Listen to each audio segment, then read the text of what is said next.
او در گورستانا آیچی یا باجار سقزه و لور گورکه کو لسر کلاوی حاتیه نویسین جینا جانتو نامری و ناویتا دی ببر رامس.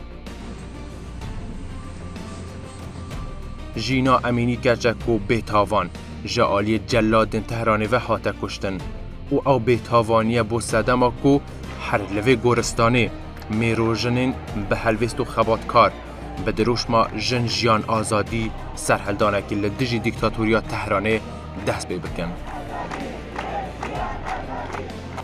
او شورشه به شورشه جن تیناس کرن. جن دوی شورشه ده رولک مازن دلیزن و او مل بمل میران شاقامان دکن بچه پرا برخودانیه. او ده سالمینن کو دکارن لهمبر امپراتور تروریست و دیکتاتور جهانی رژیم اسلامی یا ایران درکون و به دروش او رولا خواهی پوزیتیو بو جارایی که بالا جهانی بو آلی خواه را بکشن.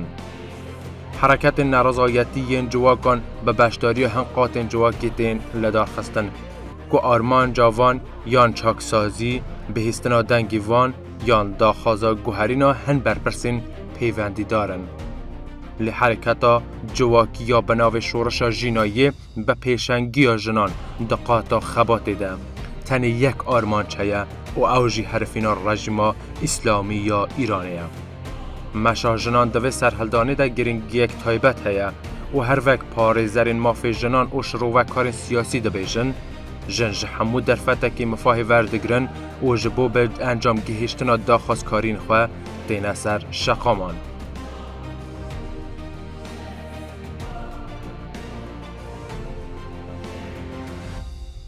ڕۆڵی ژنان لەم شۆڕشەدا ڕۆڵێکی کەموێ نەبووە کە ئەتوانم بێژم نەک لە ئێران و کوردستان لە تەواوی دنیادا سابقەی ڕەنگە نەبوو بێت.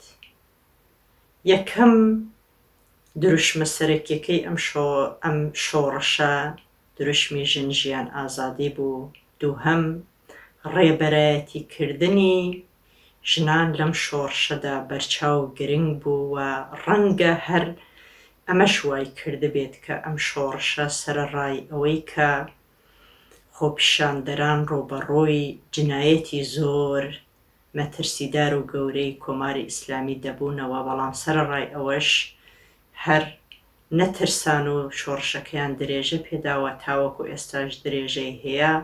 ڕەنگە هۆکارە سەرەکیەکەی ئەوە بوو بێت کە کچان و ژنان چاو نەترسانەوە بوێرانە هەتاوەکو ئێستاش لە مەیدانەکەدان و ڕێبەرایەتی ئەم شۆڕشە دەکەن و بینیمان لەو پەیوەندیدا چەندین کچ و ژن شەید کراون دەیان و سەدان ئێستا لە زیندانەکانی کۆماری ئیسلامی ئێراندان.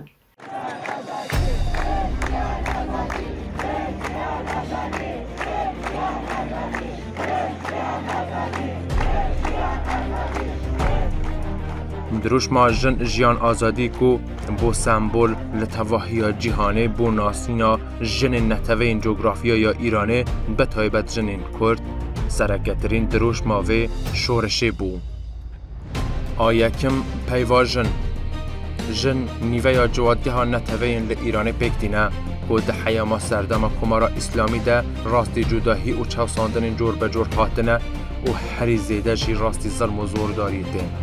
به وی آوایی ده یکم دیدنگه هنده پیوا جن واته یا مافی جنان نشان ده لی او پیوه ده واته یا خواده کورتر ده به و به میران رجی گریداییه.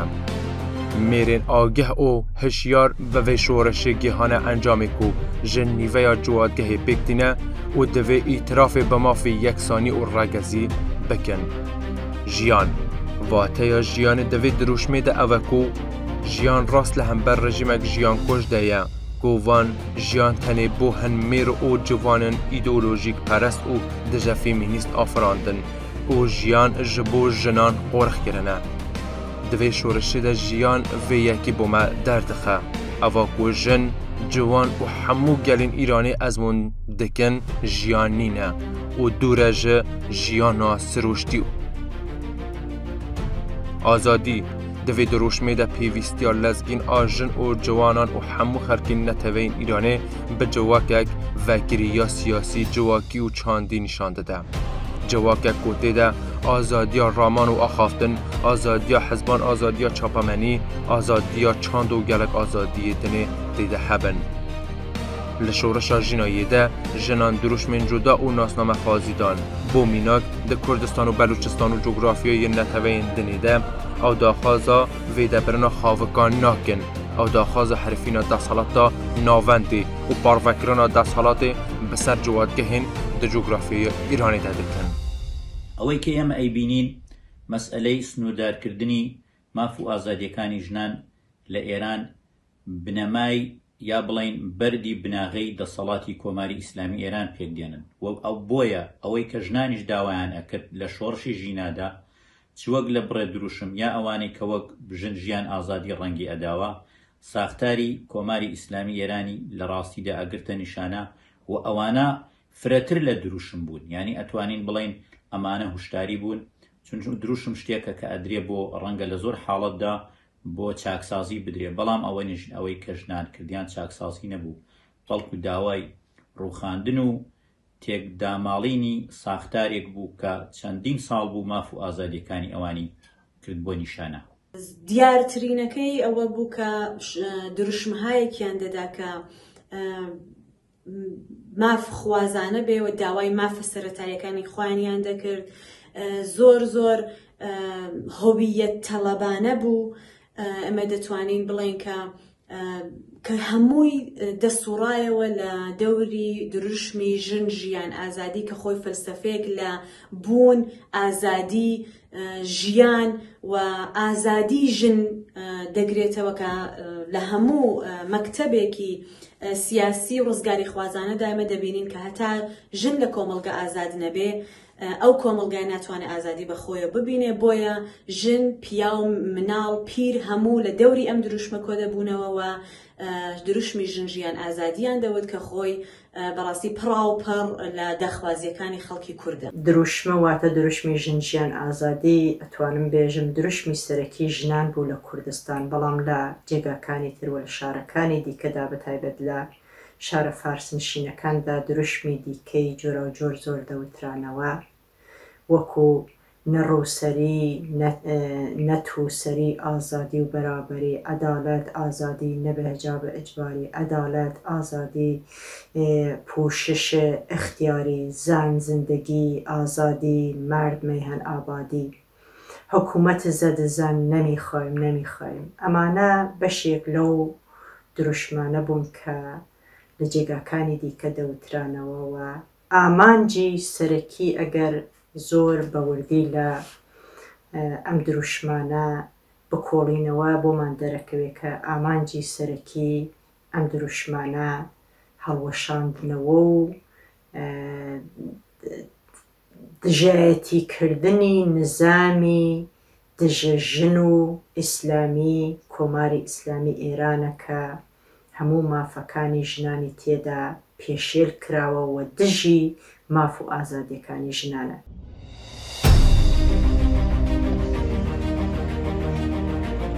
ژنجی بەشێک ژە قوربانین وێ شۆڕشێنە. لە ناوێ شۆڕشێدا بە حەزاران کەچ و ژنین شۆڕشگیر هاتن گرتن و بە سەدان ژن بریندار بوون و زیدەتر ژە دەهان ژن ژە ئالی هێزین سەرکوتکاریên ڕەژیما ئیسلامی یا ئیرانê ve hatine şehîdkirin. Gelek kiç û jinên azadî xwaz digirtîgehên rejimê de rastî destdirêjiya hêzên cellat hatin û gelek bi hovanetirîn şêve hatine îşkencekirin.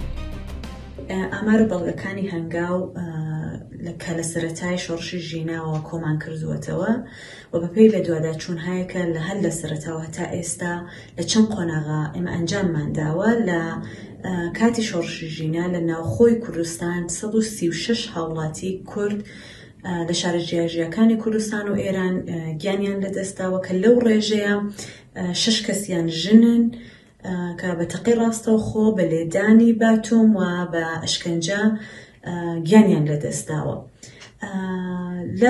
هەر لەم ڕەوتی خۆپیشاندانەکان بەداخەوە ڕێژەی دەست بەسەرکراوان و ئەو ژنانەی کە بریندار بوون بە ساچمە، بە گولە، بە لێدان زۆر زیاد بوو تا جێگای کە ئێمە ئاماری 220 کەس لە ژنانی دەست بەسەرکراومان توانی کۆبکەینەوە ناسنامەکان ئاشکرا بکەین کە بەداخەوە زۆربەیان لەژێر ئەشکەنجە و ئازار بۆ دانپێدانان دژی بەخۆیان لەژێر ئەشکەنجە بوون لە دەست بەسەرگەکانی ناوەندی پارێزگاکان بەگشتی و تا ماوەیەکی زۆر ئەم کەسانە ئیزنی پەیوەندی لەگەڵ بنەماڵەکانیان و ئەوەی کە بارمتەیان بۆ دابنرێ بۆ ئازادکردنیان ئەم ئیزنەیان نەبووە و لەژێر ئەشکەنجە و ئازارێکی زۆردا بوون.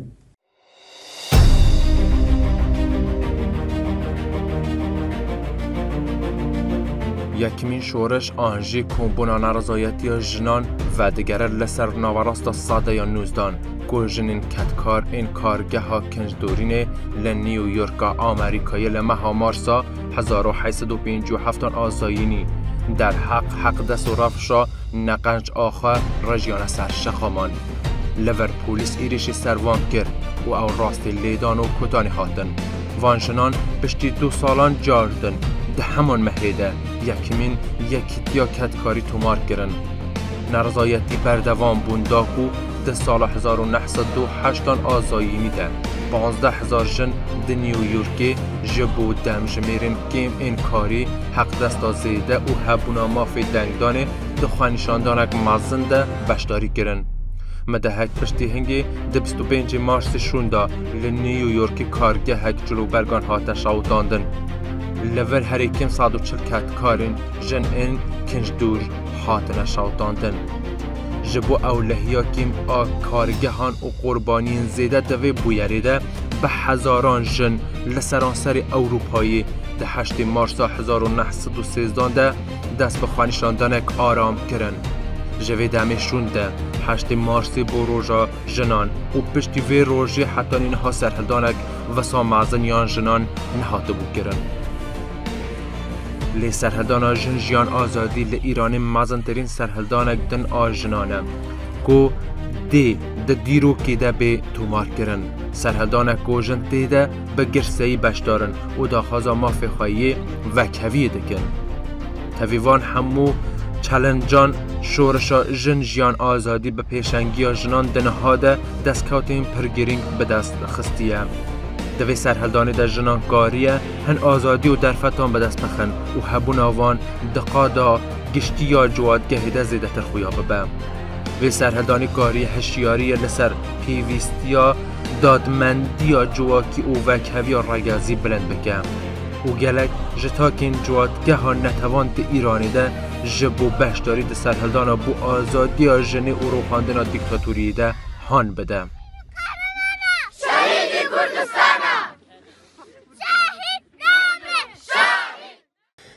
شۆڕشێک دەست پێکراوە بەڵام تا ئێستا ناتوانین ئەو بڕیارە بدەین کە سەرکەوتن بەدەست هاتووە یانە لەبەرەوە ئەم شۆڕشێشتا کۆتایی نەهاتووە و ئامانجەکانی ژنان کە بۆی هاتنە سەر شەقام بۆی گیانیاندا بۆی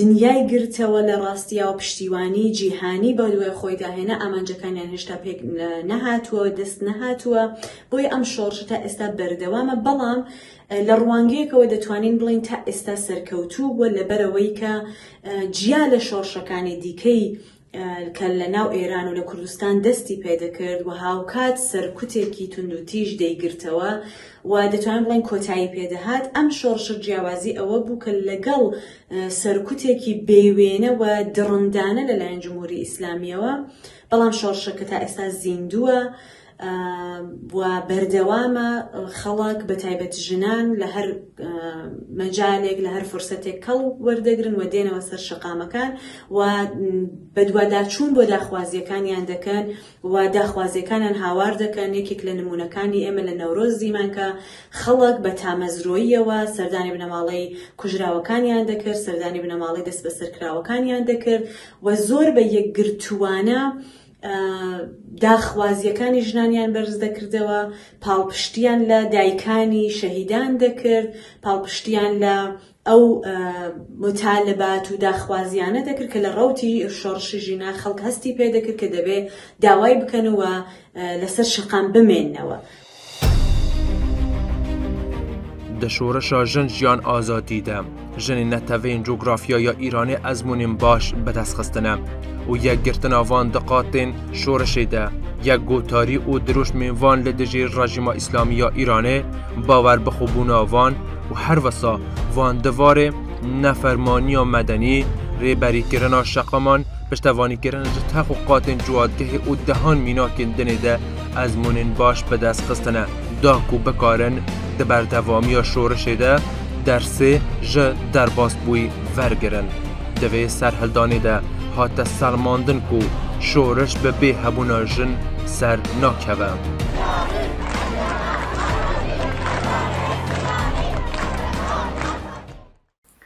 بە دڵنیاییەوە من پێم وایە کە ئەم شۆڕشە ئەزموونێکی یەکجار گرنگ و نایاب بوو بۆ ژنانی ئێران و کوردستان کە لەوە تێگەیشتن کە بوونی ئەوان وە بەشداری ئەوان لە شۆڕشدا دژی نظامی کۆماری ئیسلامی خاڵێکی زۆر بەهێز و گرنگەوە بەبوونی ئەوان وە بە ڕۆڵی گرنگی ئەوان لە شۆڕشدا دژی ئەم نظامەیە کە ئێمە زووتر لە مەرگی حەتمی کۆماری ئیسلامی ئێران نزیک ئەبینەوە. ئەمەش بەڕوونی بۆمان دەرەکەوێ کە ژنان هەر لە سەرەتای شۆڕشەکەوە شەهیدیان هەبوو، دەستگیرکردن لە نێو ژناندا یەکجار زۆر بوو، مەترسی گیانی لەسەر ئەوان زۆر زۆر بوو، بەڵام سەرەڕای ئەوەش نەترسانە بوێرانە هەر لە مەیدانەکەدا مانەوەوە ئەزموونیان وەرگرت و تێگەیشتن کە ئەگەر ئەوان پشتی شۆڕشەکە چۆڵ بکەن شۆڕشەکە زووتر کەپ دەکرێتەوە بێدەنگ دەکرێت. هەر بۆیە ئەو مەترسیەیان لەسەر گیان و ژیانی خۆیان قبول کرد و لە مەیدانەکەدا مانەوەوە شۆڕشەکەیان بەڕاستی بەهێزتر کرد.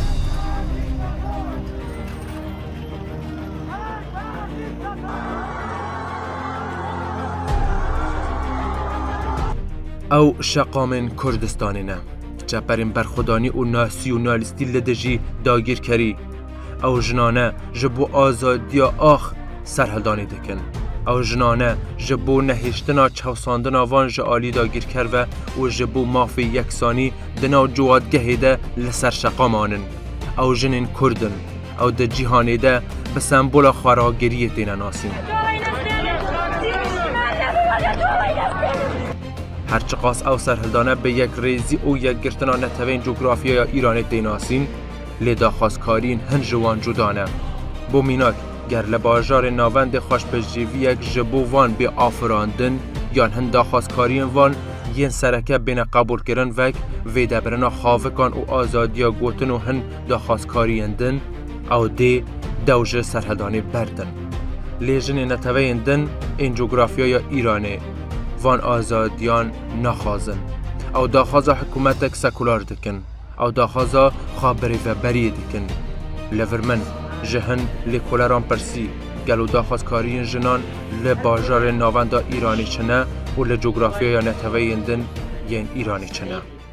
داخوازیەکانی ژنانی غەیرە فارس بە تایبەتی ژنانی بەلوچ و کورد جیاوازترن لە ژنانی نەتەوەی فارس چونکە ئەوان ڕەنگە بە ڕیفۆرمێک لە یاسای کۆماری ئیسلامی ئێراندا لە پەیوەندی لەگەڵ مافەکانی ژناندا ئەوان کفایەت بکەن و بگەن بەو ماف و داخوازیانەی خۆیان لە پەیوەندی لەگەڵ مافەکانی ژناندا. بەڵام ئەم مەسەلەیە بۆ ژنێکی کورد و ژنێکی بەلوچیە ژنێکی عەرەب زۆر زۆر جیاوازە چونکە ئێمە داخوازیەکانمان داخوازی سیاسین و ئێمە ئەمانەوێ لە سیاست و بەڕێوەبەری وڵاتی خۆماندا بەشدار بین و مافی تەواو وەک یەک و یەکسانمان لەگەڵ نەتەوەی فارسدا هەبێت و خوازیاری ئەوەین کە ددان بە مافی نەتەوایەتی و زمانی جیاواز و کولتوری جیاوازماندا بنرێت و لە بەڕێوەبەری ئەم وڵاتەدا و لە بەڕێوەبەری وڵاتی خۆماندا تەواو سەربەست بین. کەواتە داخوازیەکانی ئێمە و ویستەکانی ئێمە لەگەڵ ژنێکی فارس زۆر جیاوازی هەیە و ئێمە هەتا ئەگەر مافەکانیشمان وەکو مافی حجابی ئیجباری و ئەوانشمان لەسەر لا بچێت دیسان هێشتای هەروەک ژنێکی کورد زوڵمی نەتەوایەتی و ملیمان لێکرێ هەر بۆیە داخوازیەکانی ئێمە داخوازی سیاسین و خوازیاری ئەوەین کە مافە نەتەوایەتیەکانمان لە بەرچاو بگیرێەوە لە بەڕێوەبەری سیاسی وڵاتدا بەشدار. دە سەرهەلدانا ژیناییدە قاتên cuda û bi şêveyên cuda nerzayetiya xwe nîşandan. Qatên vek bazarî bi daxistina dukanan, ketkarî bi mangirtin û neçûna ser kar. Hin tex û qatên dinê bere jiyana ser şeqaman. Lê qata xwendekar xebatek bihîztir kir. Di nav dersxan û xwendekaran de jin û keç, ciwan û nociwan tevî mangirtin, neçûna ser polên dersê, hewdem li ser şeqaman li rex tex û qatên din ên ciwatgeh li dijî rûxana dîktatoriyê dirûjman didin. Em ê verbêne ser jehrîkirina dersxanên geç, ka ew çima têne jehrîkirin. Ew di dibistanan de sirûdên şorişgerî dixwînin. Ew di polên dersê de li dijî tevahiya rejîmê dirûjman li ser der û dîvar dinivîsin. Ew di dema davî pêhatina polên dersê de li ser şeqaman li dijî rejîmê her nerzayetiya xwe nîşan didin. Her lewma rejîmê taktîkek din a serkûtî girtiye ber xwe û di niha de dibistanan kîmyayî dike, da ku bi vî avayî dengê van kîp bike. Lê ew dersxananan dibêjin xeyalên rejîmê pûçin.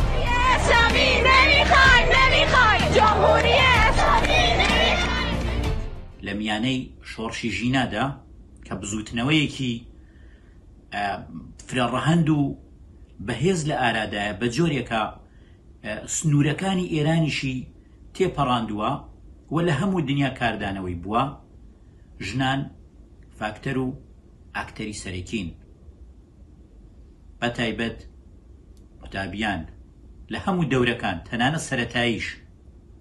و بۆیە دەسەڵات لێرە بە هێرشی شیمیایی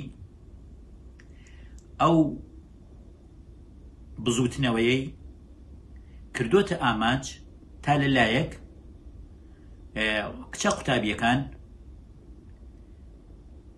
لە ئامانجەکانی خۆیان پاشگەز بکاتەوە و کۆمەڵگەشت بترسێنێ بە تایبەت بنەماڵەکانیان تا کچان بچنەوە ماڵەوە و دەست لەم شۆڕشە هەڵگرن، چون شۆڕشێکە ژن یا کچی لەگەڵ بێ بە شێوەی ئۆتۆماتیک هەموو کۆمەڵگای پێوە پەیوەست ئەبێ. ئەمە ژەمە دروشم و قسە نییە، ئەوە شتێکەکەیم بۆ خۆمان ئەمڕۆ لە پانتای ئێران و کوردستان بەڕوونی دەیبینین.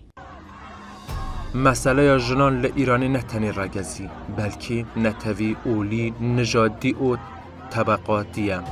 Mînakên van jinên Kurd û Belûçin ku ji neteveyên dinê zêdetir rastî, cudakarî û çewsandinê ji aliyê rejima İslamiya Îranê ve hatine. Rewşek wiha ku hatiye pêş û serhildanek girsey heye. Divê jinên neteveyên coğrafyaya Îranê bifikirin ku ew jê bilî têkoşînek pir dijwartir li rex mêran li ser şeqaman tirêyek din avan nîne ji bo serkewtinê. Axo hêviya van dê bi dest ve bê